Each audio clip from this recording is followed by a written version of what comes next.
அந்த கருமை நிற கூந்தல் கொண்ட அதிகாரி ஜன்னல் வழியாக வரும் சூரிய ஒளியில் தன் கண்ணாடி மின்ன மிக தீவிரமாக பேசுகிறார். நாங்க எல்லாத்தையும் கண்டுபிடிச்சிட்டோம். சில மாசங்களுக்கு முன்னாடி உங்க 2 பேரோட பேங்க் அக்கவுண்ட்லயும் ஒரு மிகப்பெரிய தொகை, அதாவது 135 மில்லியன் யுவான் வரவு வைக்கப்பட்டிருக்கு. ஒரு துப்புரவு தொழிலாளிக்கும் டாக்ஸி டிரைவருக்கும் இவ்வளவு பணம் எப்படி வந்தது? இதுக்கு உங்ககிட்ட விளக்கம் இருக்கா என்று இடிமுழக்க குரலில் கேட்கிறார். இதை கேட்டதும் டாக்ஸி டிரைவர் டாயி பயத்தில் நடுங்கத் தொடங்குகிறான். அவன் உடல் அப்படியே அதிர்கிறது. சார், நான் ஒரு ரகசிய ஒப்பந்தத்துல கையெழுத்து போட்டிருக்கேன். அதை பத்தி வெளியே சொல்லக்கூடாதுன்னு எனக்கு உத்தரவு இருக்கு. தயவு செஞ்சு என்ன சொல்லி வற்புறுத்தாதீங்க என்று கதறுகிறான். அந்த அதிகாரி தன் விரல்களை தாடையில் வைத்துக்கொண்டு யோசிக்கிறார். அந்த அதிகாரி தன் தாடையிலை தடவியபடி யோசிக்கிறான். என்ன ஒப்பந்தம் அது? யாரோட போட்ட ஒப்பந்தம் என்று டாயியை நோக்கி கர்ஜித்தவன் உடனே தன் உதவியாளருக்கு ஒரு கட்டளையிடுகிறான். இதே கேள்விய அந்த அடுத்த அறையில் இருக்கிற மிஸ் சென் கிட்டையும் கேளுங்க. 2 பேரோட பதிலும் ஒன்னா இருக்கான்னு பாப்போம். அந்த கோகோ நிற கூந்தல் கொண்ட பெண் அதிகாரி தன் பாஸின் கட்டளையை ஏற்று பக்கத்து அறையில் இருக்கும் மிஸ் சென்னிடம் திரும்புகிறாள். ஒரு மர்மமான சைகையோடு தன் கையை உயர்த்தி, மிஸ் சென், உங்க அக்கவுண்ட்ல திடீர்னு வந்து விழுந்த அந்த பெரிய தொகைய பத்தி நீங்க என்ன சொல்ல போறீங்க? ஒரு துப்புரவு தொழிலாளிக்கு இவ்வளவு பணம் கிடைத்த அந்த அதிசயத்தை கொஞ்சம் விளக்க முடியுமா என்று கேட்கிறாள். மிஸ் சென் தன் கண்களை பயத்தில் அகர விரித்து பார்க்கிறாள். அவளது வாய் பேச முடியாமல் உலர்ந்து போகிறது. அவளும் அதே ரகசிய ஒப்பந்தத்தின் பிடியில் சிக்கியிருப்பது அவளது முகத்திலேயே தெரிகிறது. மிஸ் சென் தன் தலையை குனிந்தபடி பயத்தில் அலறுகிறாள். எனக்கு எதுவுமே தெரியாது சார். நான் எதையும் தப்பா பண்ணல. என் பையன் வெளிநாட்டு போய் மேற்கல்வி படிக்கணும். அவனுக்கு பண கஷ்டம் வரக்கூடாதுன்னு தான் நான் ஆசைப்பட்டேன். அதுக்காகத்தான் அந்த பணத்தை வாங்கிக்கிட்டேன். மத்தபடி அந்த ரகசியத்தை பத்தி எனக்கு துளி கூட தெரியாது என்று கதறுகிறாள்.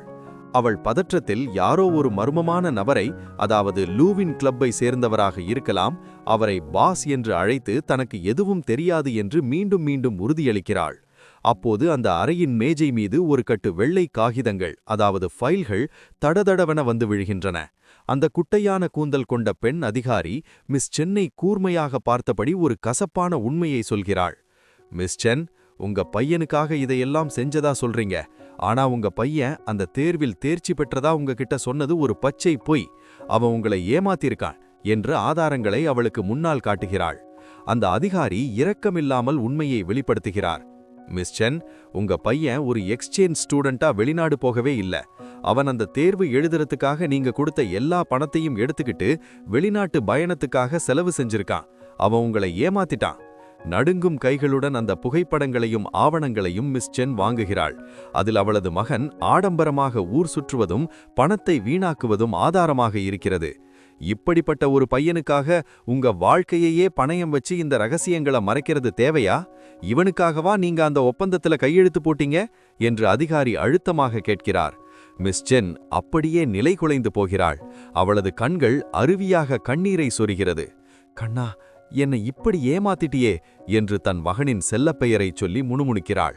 தன் மகனுக்காக அவள் செய்த அத்தனை தியாகங்களும் அந்த 135 மில்லியன் யுவான் பணமும் இப்போது அர்த்தமற்றதாக அவளுக்கு தோன்றுகிறது. மிஸ் சென் தன் மடியில் கைகளை வைத்தபடி கதறி அழுகிறாள். அவளது கண்ணீர் சொட்டு சொட்டாக விழுந்து அவளது பேண்ட் நனைகிறது. நான் என் மகனோட எதிர்காலத்துக்காக என் வாழ்க்கையையே வித்துட்டேன். ஆனா கடைசியில எல்லாமே பொய்யாகிடுச்சே என்று பிதற்றுகிறாள். நிழலில் மறைந்திருந்த அந்த மர்மமான அதிகாரி தன் கைகளை கோர்த்தபடி அமைதியாக இதை கவனித்துக் கொண்டிருக்கிறான். மிஸ் சென் இப்போது மனதளவில் முழுவதுமாக உடைந்து விட்டாள். சரி, நான் எல்லாத்தையும் சொல்றேன். ஆரம்பத்துல என்ன நடந்ததுன்னு சொல்றேன் என்று ரகசியங்களை உடைக்க சம்மதிக்கிறாள். அதே சமயம் இருட்டில் மறைந்திருந்த அந்த பாஸ் எல்லாமே திட்டமிட்டபடி சிறப்பா நடக்குது என்று தனக்குள் முணுமுணுக்கிறான். சரியாக அந்த நேரத்தில் ஒரு கருப்பு நிற எஸ்யூவி கார் நகரத்தின் ஒரு முக்கியமான பகுதியை நோக்கி வேகமாக சென்று கொண்டிருக்கிறது.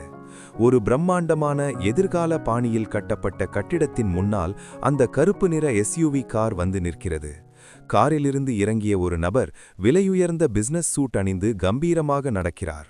அவருக்கு பின்னால் 2 மெய்க்காப்பாளர்கள் அந்த குறுகிய தாழ்வாரத்தில் பின்தொடர்கிறார்கள். அவர் ஒரு பெரிய அலுவலக அறைக்குள் நுழையும்போது அங்கே காத்திருந்த ஒருவர் இவரை பார்த்து திரும்பி, வணக்கம் பாஸ், நீங்க சொன்னபடியே எல்லாரும் மீட்டிங் ஹால்ல காத்துக்கிட்டு இருக்காங்க என்று மரியாதையோடு கூறுகிறார். அந்த பெரிய மாநாட்டு அறையில் பிரம்மாண்டமான நாற்காலிகளில் பல முக்கிய நபர்கள் அமர்ந்திருக்கிறார்கள். கதவு திறக்கப்பட்டு இந்த மர்ம மனிதன் உள்ளே நுழைந்ததும் அனைவரின் பார்வையும் அவர் மீது விழுகிறது. அவர் மேசையின் தலைமை இடத்திற்கு சென்று நின்று அங்கிருந்தவர்களை வரவேற்று தன்னை அறிமுகப்படுத்துகிறார். என் பேர் சூ டாங்லின். நான் இந்த அமைப்பின் தலைவர். அந்த அறையில் இருந்தவர்களின் முகங்களில் ஒருவித பதற்றம் தொற்றிக்கொண்டது. சூ டாங்லின் தனது கண்ணாடியை சரிசெய்தபடி அங்கிருந்த அனைவரையும் ஒருமுறை கூர்மையாக பார்த்தார். நம்ம சிறப்பு விசாரணை குழு கையில் எடுத்திருக்கிற இந்த வழக்கு ஒரு உயர்மட்ட ரகசிய சம்பவம். நாம விவாதத்தை தொடங்குறதுக்கு முன்னாடி இங்க இருக்கிற எல்லாரும் இந்த ரகசிய காப்பு ஒப்பந்தத்துல கையெழுத்து போடணும் என்று கராராக சொன்னார். அங்கிருந்த ஒரு அதிகாரி அதிர்ச்சியுடன் கேட்டார், என்னது, மிக உயரிய ரகசியமா? ஒரு சாதாரண வீடியோ ஆதாரத்துக்காக இதெல்லாம் ரொம்ப அதிகமா தெரியலையா? அந்த கண்ணாடி அணிந்த அதிகாரி சூ டாங்லினை சுட்டிக்காட்டி தொடர்ந்தார். பாஸ், நீங்க எவ்வளவு திறமையானவர்னு எனக்கு தெரியும். ஆனா நான் இதுவரை வந்திருக்கிற எல்லா ரிப்போர்ட்டுகளையும் ஆதாரங்களையும் பார்த்த வரைக்கும் ஒரு விஷயம் மட்டும் தெளிவா தெரியுது. இந்த தடயங்கள் எல்லாமே எதை நோக்கி போகுதுன்னா? சூ டாங்லின் அந்த அதிகாரியின் பேச்சை கேட்டு தன் புருவங்களை சுருக்கினார். இது வெறும் சாதாரண கொலைதானா? இதை துப்பு துளக்க கொஞ்ச காலம் மட்டும் போதும்னு நீங்க நிஜமாவே நினைக்கிறீங்களா என்று அவர் அழுத்தமாக கேட்டார். அந்த கண்ணாடி அணிந்த அதிகாரி சற்றும் பதற்றப்படாமல் தன் கண்ணாடியை சரிசெய்து கொண்டு பேசத் தொடங்கினார். சார், இதுவரை யாருக்கும் தெரியாத மறைக்கப்பட்ட ஒரு வீடியோ பதிவு என்கிட்ட இருக்கு. ஹியாங் கொல்லப்பட்ட அதே நேரத்தில் அந்த பகுதியில் சிசிடிவி கேமராக்கள் பராமரிப்பு பணியில் இருந்தபோது எடுக்கப்பட்ட பதிவு அது என்று ஒரு புதிய குண்டை தூக்கி போட்டார். அவர் தன் கையில் இருந்த ரிமோட் கண்ட்ரோலில் ஒரு பொத்தானை அழுத்தினார். அங்கிருந்த பெரிய திரையில் காட்சிகள் ஓடத் தொடங்கின. அவர் அங்கிருந்த மற்ற அதிகாரிகளை திரும்பி பார்த்து, இந்த வீடியோ முழுவதையும் நீங்க பார்த்ததுக்கு அப்புறம் நாம இத பத்தி விவாதிக்கலாம். ஏன்னா இது நீங்க நினைக்கிற மாதிரியான ஒரு சாதாரண கொலை கிடையாது என்று எச்சரித்தார். நித்தியத்துவ கிளப்பின் பிரம்மாண்டமான தலைமையகத்தில் அந்த பெரிய பிளாட் ஸ்கிரீன் தொலைக்காட்சியில் திடீரென்று அலைவரிசை கோளாறு போன்ற காட்சிகள் தோன்றி மறைகின்றன. இது கிளப்பின் பாதுகாப்பு அமைப்பு அல்லது ரகசிய தொடர்புகளின் அறிகுறியாக இருக்கலாம். அதே நேரத்தில் அந்த அகலமான தாழ்வாரத்தில் ராபர்ட் ஏதோ ஒரு அவசர தகவலோடு வேகமாக ஓடி வருகிறான். அலுவலக அறைக்குள் ஒரு நேர்த்தியான பிசினஸ் சூட் அணிந்த வைன் சில கோப்புகளை சுட்டிக்காட்டி லூலியிடம் பேசுகிறாள். லூலி, இந்த விஷயங்கள் தான் நாம முதல்ல கவனிக்கணும்னு நான் நினைக்கிறேன். ஏன்னா இவ்வளவு சீக்கிரமா நம்ம நித்தியத்துவ கிளப்ப பொதுமக்களோட பார்வைக்கு கொண்டு வர முடியாது. அது பாதுகாப்பானது இல்லை என்று எச்சரிக்கிறாள். லூலி அங்கிருந்த அலமாரிக்கு அருகில் நின்றபடி தன் விரல்களால் தாடையை தடவி யோசிக்கிறான். உண்மைதான் வைன், நீ சொல்றது எனக்கு புரியுது. உன்னோட இந்த ரிப்போர்ட்டுக்கு ரொம்ப நன்றி. நான் இதுவரைக்கும் இத பத்தி யோசிக்கவே இல்லை. ஆனா என்று அவர் சொல்ல வரும்போது ஏதோ ஒரு இடையூறு ஏற்படுகிறது. லூலி தன் பேச்சை முடிக்கும் முன்பே கதவு பலமாக தட்டப்படுகிறது. உள்ளே நுழையும் ராபர்ட்டின் முகம் பதற்றத்தில் சிவந்திருக்கிறது. கையில் லேப்டாப்பை இறுக்கமாக பிடித்தபடி, பாஸ், நிலைமை ரொம்ப மோசமாயிருக்கு. நாம பெரிய சிக்கல்ல மாட்டிக்கிட்டோம்னு நினைக்கிறேன் என்று கத்துகிறான். அவன் பேச்சை கேட்டதும் லூலி தன் புருவங்களை சுருக்கி, எதை பத்தி சொல்ற ராபர்ட், என்ன நடந்தது என்று கேட்கிறான்.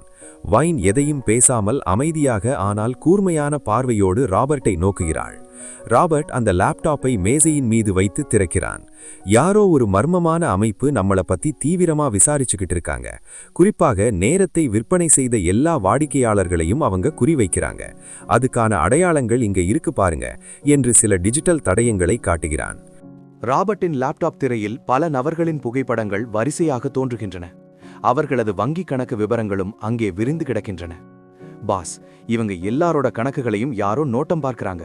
இவங்களோட வழக்கமான வருமானத்துக்கு சம்பந்தமே இல்லாத கோடிக்கணக்கான பணம் இவங்க அக்கவுண்ட்டுக்கு வந்திருக்கிறது தான் இப்போ பெரிய சிக்கலா மாறி இருக்கு என்று ராபர்ட் விவரிக்கிறான்.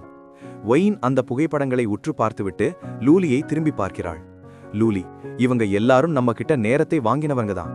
இப்போ இவங்க அதிகாரிகளோட வளையத்துக்குள்ள வந்துட்டாங்க என்று அழுத்தமாக சொல்கிறாள். லூலி தன் தலையை சற்றே குனிந்து ஒரு நீண்ட பெருமூச்சை விடுகிறான்.